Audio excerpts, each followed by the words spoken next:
बंगाली समुदाय को 1964, 1971 और 1983 में भारत की तत्कालीन सरकार ने पन्ना में बसाया था। शासन ने बांग्लादेश से आए विस्थापित परिवारों को जमीन दी थी और गांव के गांव बसाए गए थे। सरकार ने बिजली, सड़क एवं पेयजल संबंधी सुविधाएं प्रदान की थी।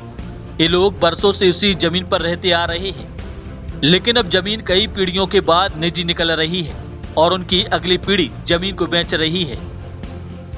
वर्तमान प्रशासन बिना जांच पड़ताल के नामांतरण कर रहा है, इसीलिए विस्थापित बंगाली समुदाय असुरक्षित महसूस कर रहे हैं। 1971 में तत्कालीन सरकार ने इन ग्रामों में पुनर्वास ऑफिस तक स्थापित करवाया था, लेकिन अब प्रशासन इन लोगों से रिकॉर्ड मांग रहे हैं, जबकि पुनर्वास ऑफिस बंद हो गया है।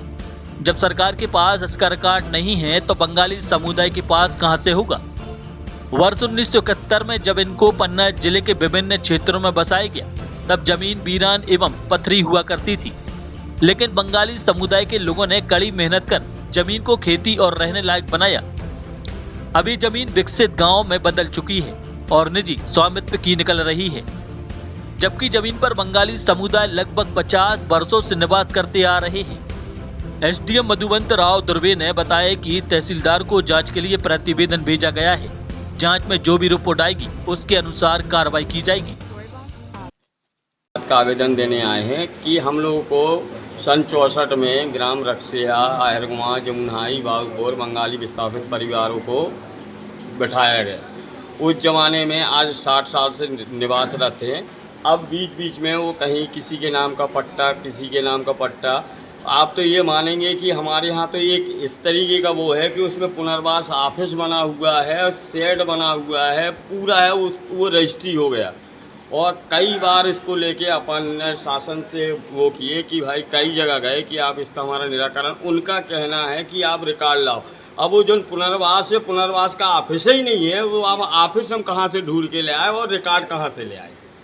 तो भाई हमारा ये बहुत बड़ा संकट है और आज इसलिए आवेदन दिए हैं। अब आगे जो कुछ कार्रवाई हो इसके लिए आए हैं। जो ये कॉलोनियाँ बसाई गई थी मध्य प्रदेश सरकार के द्वारा और पुनर्वास के द्वारा इनको घर आवंटन जो किए गए थे, उन घरों के आवंटन में जो भूमि थी वो उस समय सरकार ने अधिग्रहण की होगी निश्चित तौर पे, क्योंकि एक कलेक्टर और एक अधिकारी इतनी चूक तो कर नहीं सकते।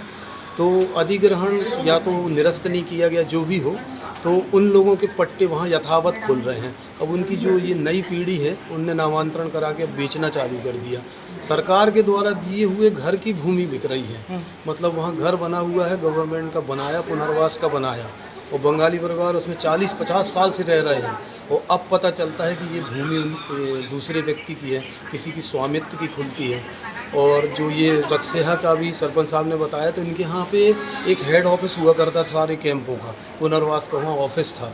तो इनका जो पुनर्वास का ऑफिस है, गवर्नमेंट के जो बंगले हैं वो भी रजिस्टर्ड एरिया में हैं। लोग आके उस पर अतिक्रमण कर लिए कि हमारा है। और ऐसे हमारे यहाँ पे मंदिर, लोगों के घर, पुनर्वास का स्कूल, पुनर्वास का जो शांति धाम है उस समय का बनाया हुआ सन 71 का, उस पे दूसरे के पट्टे खुल रहे हैं और बेचने का प्रयास कर रहे हैं। अभी 1-2 भूमि बिकी हैं, लोग घर छुड़ाने आए, पर वो हम लोगों ने, गांव वालों ने मिलकर कैसे भी सुरक्षित किए हैं। और ये तो एक बहुत बड़ी समस्या है। और सरकार हमसे बार बार ये कहती है कि हमें कागज़ या प्रूफ दें, तो अब पुनर्वास ऑफिस नहीं है और इतनी पीढ़ियाँ बदल गई हैं 50 साल में कि हमारे पास प्रूफ भी नहीं है। पर हमारे पास ये प्रूफ है कि हमें सरकार ने घर बना के दिया था, ये गवर्नमेंट के बनाए हैं, आज भी उन्हीं की बनाई टीन टप्पर हैं। क्योंकि ये दूसरे देश से भाग के आए थे तो इतना विकास नहीं कर पाए कि अभी पूरे लोग पक्के बना पाएँ। कुछ उन्होंने बनाया है और कुछ अभी भी हैं वो शेष। उस समय 3 से 4 बार विस्थापन हुआ है कि कुछ लोग हमारे यहाँ 68 आए, कुछ लोग 71 आए, लास्ट एक लॉट आया था ये 83।